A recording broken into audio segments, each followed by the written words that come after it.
नमस्कार दोस्तों, मेरा नाम है रविंद्र। आज हम इस ब्रह्मांड या संसार की सबसे रहस्यमयी चीज़ ऊर्जा यानी एनर्जी पर चर्चा करेंगे। हम अक्सर ऊर्जा यानी एनर्जी शब्द सुनते हैं, लेकिन ऊर्जा यानी एनर्जी के अर्थ को समझना आसान नहीं होता। साइंस में एनर्जी की परिभाषा पढ़ाई जाती है, लेकिन फिर भी यह स्पष्ट नहीं हो पाता कि ऊर्जा यानी एनर्जी वास्तव में क्या है। ऊर्जा यानी एनर्जी क्या है, इसे समझने के लिए सबसे पहले समझते हैं कि सामान्य शब्दों में ऊर्जा यानी एनर्जी किसे कहते हैं। जब हम किसी मोटरसाइकिल में पेट्रोल डालते हैं, तो मोटरसाइकिल का इंजन उस पेट्रोल से शक्ति पैदा करता है, या इसे इस तरह भी कह सकते हैं कि पेट्रोल से इंजन स्टार्ट हो जाता है और काम करने लगता है, जिस कारण मोटरसाइकिल चलने लगती है। इसी तरह हम मनुष्य भी जब खाना खाते हैं, तो हमारे शरीर का पाचन तंत्र उस खाने को शक्ति में बदल देता है और हम कोई काम कर पाते हैं। इस तरह किसी वस्तु या जीव में काम करने की क्षमता को ही ऊर्जा यानी एनर्जी कहते हैं। इस तरह हम एनर्जी की सामान्य परिभाषा पर पहुँचे कि ऊर्जा वह क्षमता है जिससे कोई काम किया जा सके। ऊर्जा यानी एनर्जी के कई प्रकार होते हैं, जो कई बिंदुओं को आधार बनाकर वर्गीकृत किए गए हैं, जैसे गति, प्रभाव आदि के आधार पर। ये कुछ प्रकार हैं। गतिज ऊर्जा यानी काइनेटिक एनर्जी, मतलब किसी वस्तु में उसकी गति के कारण जो ऊर्जा होती है उसे ही गतिज ऊर्जा कहते हैं, जैसे चलती हुई गाड़ी, बहता हुआ पानी। स्थितिज ऊर्जा यानी पोटेंशियल एनर्जी, मतलब किसी चीज की रुकी हुई स्थिति के कारण उसमें जो ऊर्जा होती है वह स्थितिज ऊर्जा कहलाती है, जैसे पहाड़ या ऊंचाई पर रुका हुआ पत्थर, खींचा हुआ धनुष। इसी तरह ऊष्मा ऊर्जा यानी थर्मल एनर्जी, जैसे आग, हीटर। रासायनिक ऊर्जा यानी केमिकल एनर्जी, जैसे भोजन यानी फूड, बैटरी, पेट्रोल। विद्युत ऊर्जा यानी बिजली यानी इलेक्ट्रिकल एनर्जी, जिससे पंखा, बल्ब, टीवी आदि काम करते हैं। परमाणु ऊर्जा यानी न्यूक्लियर एनर्जी या एटॉमिक एनर्जी, जो परमाणु बम, न्यूक्लियर पावर प्लांट से मिलती है। प्रकाश ऊर्जा यानी लाइट एनर्जी, जो सूर्य का प्रकाश, टॉर्च की रोशनी में होती है। जब हम खाना खाते हैं तो हमारे अंदर काम करने की क्षमता आती है और हमारे शरीर के अंदरूनी और बाहरी अंग काम करते हैं। हम सांस लेते हैं, चलते हैं और अन्य काम करते हैं, क्योंकि खाने को हमारा पाचन तंत्र हजम करके खाने में जो ऊर्जा होती है उसे हमारे शरीर को देता है। इसी तरह मोटरसाइकिल, कार, बस आदि में पेट्रोल या डीजल डालने पर उसका इंजन उस पेट्रोल या डीजल में जो ऊर्जा होती है उसे मोटरसाइकिल, कार या बस को देता है, जिससे वो चलती है। जब हम किसी पत्थर को जमीन से उठाकर कुछ ऊंचाई पर रख देते हैं तो उसमें काम करने की क्षमता आ जाती है, क्योंकि जब हम किसी पत्थर को जमीन से उठाकर कुछ ऊंचाई पर रख देते हैं तो उस पत्थर को उठाने में हम जो ऊर्जा लगाते हैं वही उस पत्थर में इकट्ठी हो जाती है, जिसे स्थितिज ऊर्जा यानी पोटेंशियल एनर्जी कहते हैं। अब वह पत्थर ऊंचाई से छोड़ने पर वापस जमीन पर आ जाता है। इसे ही कहा जाता है कि ऊंचाई पर होने के कारण उस पत्थर में स्थितिज ऊर्जा यानी पोटेंशियल एनर्जी थी, जो जमीन पर वापस आने पर नहीं रही। इसी तरह चलती हुई गाड़ी, बहता हुआ पानी, आग, हीटर, खाना, पेट्रोल, डीजल, बिजली, पंखा आदि में ऊर्जा होती है, क्योंकि उनमें काम करने की क्षमता होती है। पदार्थ यानी मैटर के परमाणुओं में भी ऊर्जा होती है, क्योंकि उनमें भी काम करने की क्षमता होती है, जिसे एटॉमिक एनर्जी या न्यूक्लियर एनर्जी भी कहा जाता है, जैसा भी मैंने पहले बताया था। इस प्रकार बिना ऊर्जा यानी एनर्जी के इस संसार में कोई भी काम नहीं हो सकता। प्रसिद्ध वैज्ञानिक एल्बर्ट आइंस्टीन ने सिद्ध किया था कि पदार्थ को ऊर्जा और ऊर्जा को पदार्थ में बदला जा सकता है, और वास्तव में वे दोनों एक ही हैं। पदार्थ ऊर्जा यानी एनर्जी का ही एक रूप है। इन उदाहरणों से हम यह भी समझ सकते हैं कि ऊर्जा यानी एनर्जी एक रूप से दूसरे रूप में बदली जा सकती है, लेकिन ना तो ऊर्जा कभी भी खत्म होती है और ना ही पैदा होती है। इसे ही ऊर्जा संरक्षण का नियम यानी law of conservation of energy कहते हैं। ऊर्जा यानी एनर्जी एक स्थान से दूसरे स्थान या एक वस्तु से दूसरी वस्तु में छोटे छोटे पैकेट के रूप में जाती है, जिसे फोटोन कहा जाता है। कुछ लोग सोच सकते हैं कि ऊर्जा यानी एनर्जी फोटोन से बनी होती है, लेकिन यह गलत है, क्योंकि फोटोन अलग से कोई कण या पार्टिकल नहीं होते हैं, बल्कि फोटोन केवल ऊर्जा यानी एनर्जी के छोटे छोटे बंडल या पैकेट होते हैं। इस तरह हम अभी तक यह तो समझ गए हैं कि ऊर्जा यानी एनर्जी ना तो पैदा की जा सकती है और ना ही नष्ट की जा सकती है, और ऊर्जा छोटे छोटे पैकेट रूपी फोटोन के रूप में प्रवाहित होती है। और पदार्थ यानी मैटर और ऊर्जा यानी एनर्जी मूल रूप से एक ही हैं।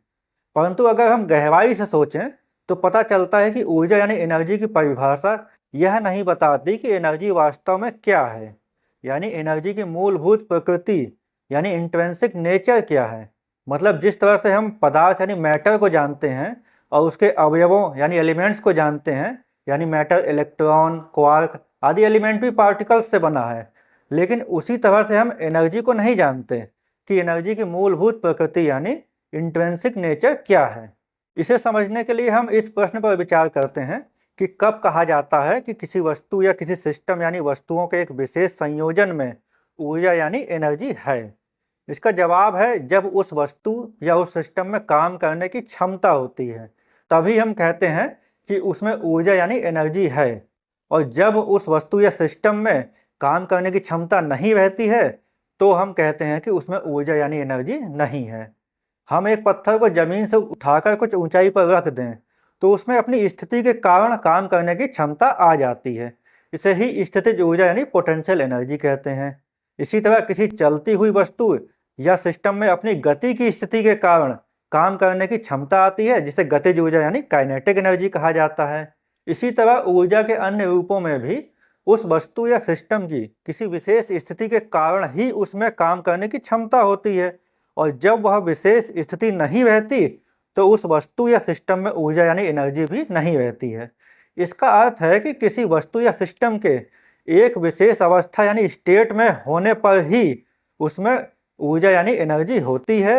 जब कोई भी वस्तु या वस्तुओं का विशेष संयोजन यानी सिस्टम उस अवस्था में होता है तब कहा जाता है कि उसमें ऊर्जा यानी एनर्जी है, और जब वह वस्तु या सिस्टम उस अवस्था यानी स्टेट में नहीं रहता तब कहा जाता है कि उसमें ऊर्जा नहीं है। अगर हम कहें कि मनुष्य दौड़ रहा है तो हम मनुष्य के दौड़ने की अवस्था का वर्णन तभी कर सकते हैं जब हम मनुष्य की ना दौड़ने की अवस्था को जानते हैं, क्योंकि किसी भी अवस्था यानी स्टेट का वर्णन करने के लिए हमें किसी अन्य अवस्था को मानक या स्टैंडर्ड मानना पड़ता है। इसी कारण किसी वस्तु या सिस्टम की विशेष अवस्था यानी स्टेट होने पर उसमें ऊर्जा मानने पर अगला सवाल आता है कि वह विशेष अवस्था किसके सापेक्ष है।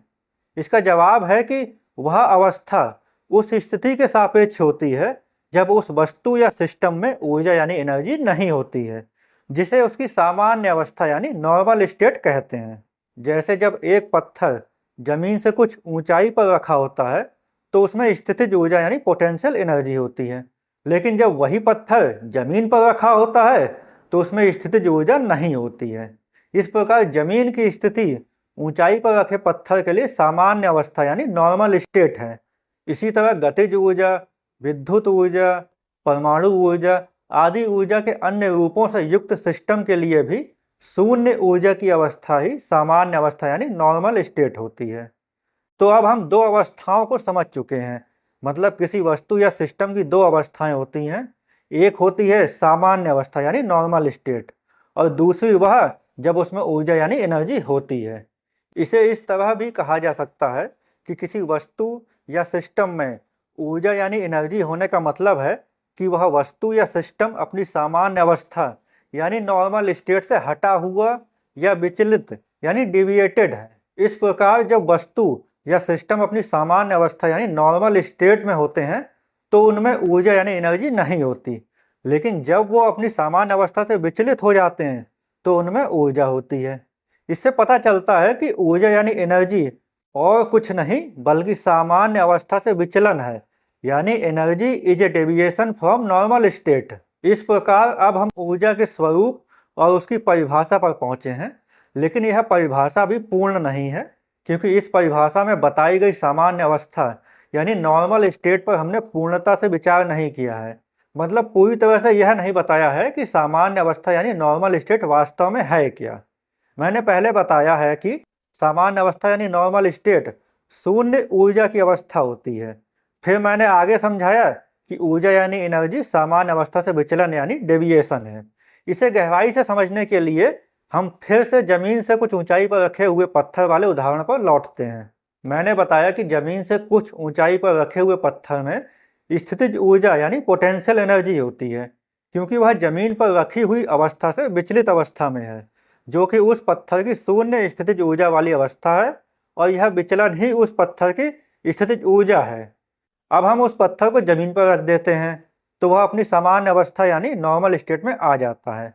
इस कारण उसकी स्थितिज ऊर्जा शून्य हो जाती है। यहाँ तक आप लोग समझ गए हैं।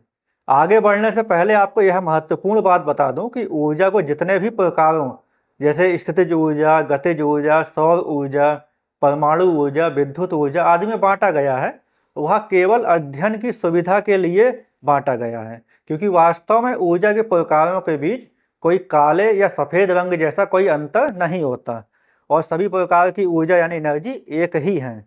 अब फिर से जमीन पर रखे हुए पत्थर की ओर लौटते हैं।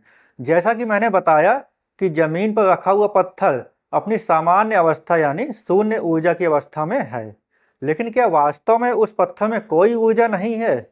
सबसे पहले स्थितिज ऊर्जा के रूप में विचार करते हैं। जमीन से कुछ ऊंचाई पर रखे पत्थर में अपनी सामान्य अवस्था यानी जमीन पर रखी हुई अवस्था से विचलन के कारण स्थितिज ऊर्जा होती है, जो जमीन पर रखे होने पर नहीं होनी चाहिए। लेकिन हम यह भूल जाते हैं कि जमीन यानी पृथ्वी की सतह एक जैसी नहीं होती, बल्कि कहीं पहाड़ होते हैं तो कहीं नदियाँ और मैदान आदि। इस तरह भले ही जमीन पर रखे पत्थर को हम शून्य स्थितिज ऊर्जा वाला माने, लेकिन उसमें भी अपने से नीची सतह वाली जमीन की तुलना में अभी भी स्थितिज ऊर्जा होती है। इस तरह पृथ्वी के केंद्र यानी सेंटर के सापेक्ष जमीन पर रखे पत्थर में स्थितिज ऊर्जा है। हम जानते हैं कि धरती यानी पृथ्वी जिस पर हम लोग रहते हैं अपनी धुरी पर लट्टू की तरह घूमती है और साथ ही सूरज का चक्कर भी लगाती है। इस कारण अगर पृथ्वी की धुरी और सूरज के सापेक्ष देखें तो जमीन पर रखे हुए पत्थर में भी गतिज ऊर्जा यानी काइनेटिक एनर्जी भी होती है, भले ही वह पत्थर हमें रुका हुआ दिखाई देता है। हम यह भी जानते हैं कि सभी चीज़ें परमाणुओं यानी एटम्स से बनी होती हैं, इसलिए पत्थर भी परमाणुओं से बना हुआ होता है और परमाणुओं में भी ऊर्जा होती है। इस प्रकार जमीन पर रखे हुए पत्थर की ऊर्जा शून्य नहीं होती है। वास्तव में जमीन पर रखे हुए पत्थर को कुछ ऊंचाई पर रखे हुए पत्थर की सामान्य अवस्था यानी नॉर्मल स्टेट केवल उस जमीन के सापेक्ष ऊंचाई पर रखे पत्थर की स्थितिज ऊर्जा के लिए ही मानी जा सकती है। उस पत्थर में जो अन्य प्रकार की ऊर्जा है उसके लिए नहीं, जबकि ऊर्जा सामान्य अवस्था यानी नॉर्मल स्टेट से विचलन है। इस प्रकार पत्थर की जमीन पर की सामान्य अवस्था कुछ ऊंचाई पर रखे पत्थर के लिए केवल सापेक्षिक सामान्य अवस्था यानी रिलेटिव नॉर्मल स्टेट होती है, लेकिन यह शून्य ऊर्जा की अवस्था नहीं है। मैंने बताया है कि ऊर्जा सामान्य अवस्था से विचलन है। इस तरह सामान्य अवस्था शून्य ऊर्जा की अवस्था तभी हो सकती है जब वह शून्य विचलन की अवस्था हो। इसलिए सामान्य अवस्था का शून्य विचलन की अवस्था होना अनिवार्य है। लेकिन जमीन पर रखे हुए पत्थर की तरह की सापेक्षिक सामान्य अवस्था शून्य विचलन की अवस्था नहीं होती, क्योंकि वह वास्तविक सामान्य अवस्था से विचलित अवस्था है और इसी कारण उसमें किसी न किसी प्रकार की ऊर्जा होती है। इस प्रकार हमें एक ऐसी सामान्य अवस्था चाहिए जो सभी के लिए शून्य विचलन की सामान्य अवस्था हो। इसे सार्वत्रिक सामान्य अवस्था यानी यूनिवर्सल नॉर्मल स्टेट कह सकते हैं। सार्वत्रिक शब्द का अर्थ होता है जो सभी के लिए लागू हो, यानी अंग्रेजी में यूनिवर्सल। तो अब सवाल है कि सार्वत्रिक सामान्य अवस्था यानी यूनिवर्सल नॉर्मल स्टेट क्या होती है। इसे समझते हैं। वैज्ञानिक एल्बर्ट आइंस्टीन ने सिद्ध किया कि पदार्थ यानी मैटर को ऊर्जा यानी एनर्जी में बदला जा सकता है, या यह भी कह सकते हैं कि पदार्थ वास्तव में ऊर्जा से ही बना है। जमीन पर रखे हुए पत्थर पर विचार करें तो हमें भले ही जमीन पर रखा हुआ पत्थर स्थिर यानी रुका हुआ दिखाई देता है, लेकिन वास्तविकता यह है कि धरती यानी पृथ्वी अपनी धुरी पर और सूरज के चारों ओर घूमती रहती है। इस कारण जमीन पर रखा हुआ पत्थर भी वास्तव में स्थिर नहीं होता। पृथ्वी सूरज का चक्कर लगाती है, लेकिन सूरज भी स्थिर नहीं है, बल्कि आकाशगंगा यानी मिल्की वे के केंद्र का चक्कर लगा रहा है। आकाशगंगा यानी मिल्की वे भी स्थिर नहीं है, बल्कि दूसरी आकाशगंगाओं यानी गैलेक्सी के सापेक्ष गतिमान है। इस तरह पूरा संसार या ब्रह्मांड यानी यूनिवर्स विचलन की अवस्था में है। ब्रह्मांड में छोटी से छोटी और बड़ी से बड़ी संरचनाएं विचलन की अवस्था में है। इस कारण ब्रह्मांड में शून्य विचलन की अवस्था का अस्तित्व नहीं है। लेकिन ऊर्जा यानी एनर्जी सामान्य अवस्था और व्यापक रूप से कहें तो सार्वत्रिक सामान्य अवस्था यानी यूनिवर्सल नॉर्मल स्टेट से विचलन यानी डेविएशन है, और ब्रह्मांड में ऊर्जा का अस्तित्व है। तो कोई सार्वत्रिक सामान्य अवस्था यानी यूनिवर्सल नॉर्मल स्टेट तो रही होगी, वरना ब्रह्मांड में ऊर्जा का अस्तित्व भी नहीं होता। संसार या ब्रह्मांड के अस्तित्व पर विचार करने पर साइंस बिग बैंग थ्योरी यानी बिग बैंग सिद्धांत देती है। बिग बैंग थ्योरी से पता चलता है कि लगभग 13.8 बिलियन वर्षों यानी लगभग 1380 करोड़ वर्षों पहले एक बहुत ही छोटे बिंदु, हालांकि यह भी समझाने के लिए कहा जाता है, और यह बिंदु कोई कागज पर बनाए गए बिंदु या बालू के दाने जैसा नहीं था, इसे बिग बैंग सिंगुलैरिटी या बिग बैंग विलक्षणता का नाम दिया गया है। इसमें विस्तार यानी एक्सपेंशन हुआ और ब्रह्मांड या संसार यानी यूनिवर्स बना, मतलब अस्तित्व में आया। इससे स्पष्ट है कि बिग बैंग सिंगुलैरिटी ही शून्य विचलन की अवस्था थी, और उसमें हुआ विचलन ही ऊर्जा यानी एनर्जी है। मतलब बिग बैंग सिंगुलैरिटी ही सार्वत्रिक सामान्य अवस्था यानी यूनिवर्सल नॉर्मल स्टेट थी, और इसी सार्वत्रिक सामान्य अवस्था यानी यूनिवर्सल नॉर्मल स्टेट से विचलन ही ऊर्जा यानी एनर्जी है।